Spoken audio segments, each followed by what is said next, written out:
بسم اللہ الرحمن الرحیم۔ تمام معزز سامعین کو السلام علیکم ورحمۃ اللہ وبرکاتہ۔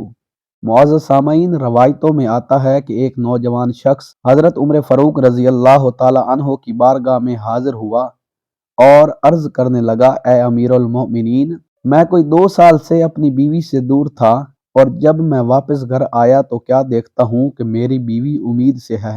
تو بہم مشورے سے یہ طے ہوا کہ اس عورت کو پتھر مار کر ہلاک کر دیا جائے۔ تو اس وقت حضرت معاذ بن جبل کو جب یہ معلوم ہوا تو آپ نے کہا، اے امیر المؤمنین، غلطی اس عورت کی ہے، لہٰذا اسے سنگسار فرمائیے، مگر شکم مادر میں پڑے اس بچے کا کیا قصور ہے؟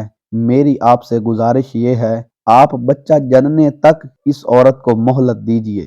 جب حضرت عمر فاروق رضی اللہ تعالی عنہ نے یہ بات سنی تو آپ نے اس عورت کو بچہ جننے تک مہلت دے دی۔ چنانچہ اس عورت نے ایک بچے کو جنم دیا، اور جنم دینے کے بعد تو جب وہ بچہ تھوڑا بڑا ہوا، جب اس کے سامنے کے دونوں دانت نکل آئے تو اس آدمی نے جب اس بچے کو غور سے دیکھا تو کہا، یہ تو مجھ سے کافی حد تک مشابہت رکھتا ہے۔ تو وہ کہنے لگا، قسم با خدا، یہ میرا بیٹا ہے۔ جب اس بات کا حضرت عمر فاروق رضی اللہ تعالی عنہ کو پتہ چلا تو حضرت عمر فاروق رضی اللہ تعالی عنہ نے فرمایا، عورتیں اب معاذ جیسا بچہ جننے سے قاصر ہو گئی ہیں۔ آپ نے حضرت معاذ بن جبل سے فرمایا، اگر آج تم نہ ہوتے تو عمر ہلاک ہو جاتا۔